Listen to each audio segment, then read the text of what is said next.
Ya bayangkanlah, sesudah dilantik menjadi wali kota Medan, Bobi Nasution langsung menunjukkan dengan kerja. Ya terbuktilah, pada April yang lalu, Bobi Nasution memecat salah satu lurah yang terbukti melakukan pungli. Dan sekarang ini, Bobi Nasution juga mendengar keluhan warga dan akhirnya akan membangun tanggul untuk mengatasi banjir rob. Keren juga kan kerja dari menantu Presiden Jokowi ini. Nah, tetapi malahan kemarin Gubernur Edi Rahmayadi mengeluarkan Pergub nomor 1 tahun 2021, yaitu tentang kenaikan PBBKB dari 5% menjadi 7,5%. Ya jelas lah, diprotes oleh warga Sumatera Utara. Ya karena apa? Karena dengan Pergub tersebut otomatis BBM naik. Wah gimana ini? Dikala ekonomi sedang susah, malah BBM dinaikkan.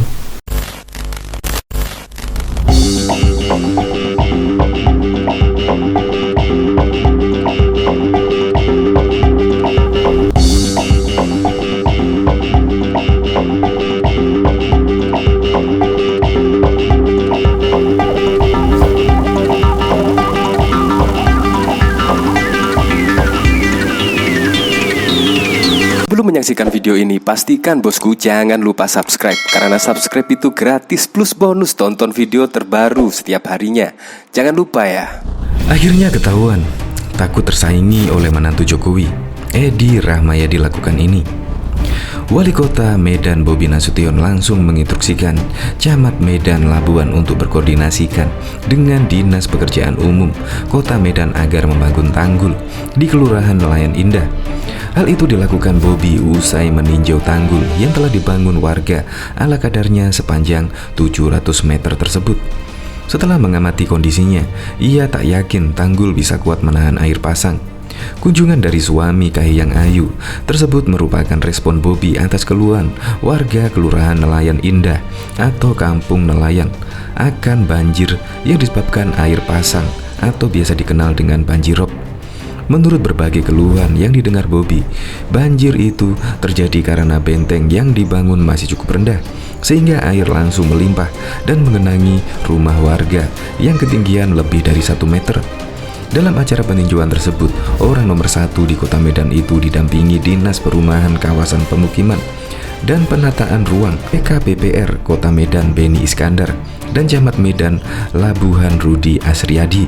Bersama-sama ketiganya mengunjungi warga lingkungan 7 Kelurahan Nelayan Indah, Kecamatan Medan Labuhan, Senin 10 Mei 2021 pagi.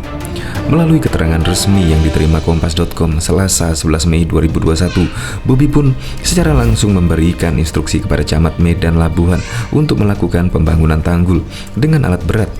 Ia meminta dasar tanggul dibangun selebar 6 meter. Di bagian dasarnya akan dibangun lagi tanggul dengan lebar 4 meter. Dengan begitu tanggul bisa menahan air pasang agar banjir tidak mengenangi rumah warga. Pekerjaan tanggul ini direncanakan akan mulai dikerjakan Selasa pagi ini. Insya Allah besok akan menurunkan alat berat untuk mengerjakan. Bentengnya akan dibuat dengan tanah, tetapi kita buat tingginya menjadi 4 meter, jadi bisa mengantisipasi banjir rob. Saya berharap warga di Kampung Nelayan bisa merayakan Idul Fitri dengan bahagia, terangnya. Sebelumnya, ketika menyambut kedatangan Bobi, dengan wajah penuh semangat para warga menceritakan keluh kesah mereka akan masalah banjir yang datang ke rumah mereka. Beberapa warga bahkan memprediksi air pasang akan terjadi pada malam takbiran. Meski sudah membangun tanggul seadanya, warga khawatir air pasang akan tetap menggenangi kediaman mereka. Salah satu warga sekaligus ketua Lembaga Pemberdayaan Masyarakat LPM Kampung Nelayan Bersama Kamal bercerita bahwa warga secara bergotong royong membuat benteng dari tanah secara seadanya, apalagi ini mau lebaran. Dalam sebulan, di wilayah ini air laut pasang 2 kali per 6 jam. Warga selalu waspada dan siaga, jelasnya. Ia pun berharap pemerintah kota Pemkot Medan untuk bisa membantu pembangunan benteng menjadi lebih tinggi dan kuat agar tidak jebol. Kami berharap Pemkot Medan bisa memberikan bantuan pembuatan benteng yang kokoh untuk mencegah terjadinya banjirop, jelasnya. Diketahui sebelumnya Wali Kota Medan Bobi Nasution memecat Lurah Sidomere Timur Hermanto, Kepala Seksi Pembangunan Dina Simanjuntak, atas dugaan pungli. Bobi langsung memecat Hermanto dan Dina saat melakukan sidak setelah mendengar banyak keluhan warga soal pemungutan liar Jumat 23 April yang lalu. Bobi sempat memanggil kepala lingkungan Kepling untuk menanyakan perihal pungli tersebut. Kepling di depan Bobi membenarkan bahwa masyarakat dimintai jumlah uang untuk kepengurusan dokumen. Sejauh ini warga saya mengalami di atas 50.000 untuk terbaru untuk pengurusan SKU, ujar Kepling tersebut. Dikutip dari video Tribun Medan. Mendengar hal itu, Hermanto langsung memotong pembicaraan. Dia membantah bahwa yang dia lakukan adalah pungutan liar. Maaf Pak ya, saya nggak pernah minta sampai segitu, seikhlasnya Pak, kalau dikasih, ujar Hermanto. Mendengar pernyataan Hermanto, Bobi merasa terkejut. Dia kembali menjelaskan bahwa yang dilakukan Hermanto merupakan perbuatan yang dilarang. Nggak boleh Pak. Bapak siapa sih yang ngejarin kayak gitu, ujar Bobi. Namun, Hermanto tetap kekeh bahwa yang dilakukan tidak menyalahi aturan karena masyarakat memberikan dengan ikhlas. Maksud saya, jujur Pak, bukan saya patok-patok, ujar Hermanto. Namun, Bobi enggan adu mulut lebih lama. Bobi tetap kekeh untuk mencopot Hermanto dari jabatannya. Masyarakat sudah susah, kok dimintai uang lagi? Bahaya loh ini. Saya tidak suka kalau begini caranya, kata Bobi. Saat beranjak meninggalkan lokasi, seorang warga mengeluhkan tarif pengurusan surat keterangan usaha SKU yang sampai 200 ribuan. Mana mau di sini kalau mengurus bayar 20.000, minimal 50.000 sebutnya. Warga lain mengaku mempunyai pengalaman buruk saat mengurus surat keterangan domisili. Dia disuruh membayar 200.000.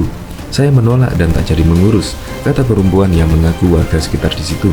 Diketahui juga Gubernur Sumatera Utara, Edi Rahmayadi, mengaku menghubungi Komisaris Utama PT Pertamina Persero, Basuki Cahayapurnama alias Ahok, mengenai kenaikan harga bahan bakar minyak di wilayahnya. Diketahui tarif BBM non-subsidi di Sumut naik 200 per liter sejak 1 April 2021. Masyarakat Sumut menilai kenaikan tersebut karena menyesuaikan dengan perubahan tarif pajak bahan bakar kendaraan bermotor, khusus bahan bakar non-subsidi dari 5% menjadi 7,5% di wilayah Sumut. Ini tertuang dalam Peraturan Gubernur Sumatera Utara Nomor 1 Tahun 2021 tentang petunjuk pelaksanaan PBBKB. Warga pun melayangkan protes kepada Edi yang langsung menelepon Ahok untuk menanyakan kenaikan harga BBM non-subsidi tersebut. Kalau ini persoalannya Pertamina yang salah. Langsung saya telepon Ahok. Ahok saya telepon karena dia komit Pertamina. Hai Ahok, kenapa kalian naikkan BBM gara-gara berkubu? Lalu dijawab oleh Ahok, enggak ada itu bang, tutur Edi Rabu 5 Mei. Edi lantas menjelaskan bahwa perubahan PBBKB itu terkait kondisi ekonomi Sumut yang mengalami kontraksi pertumbuhan ekonomi.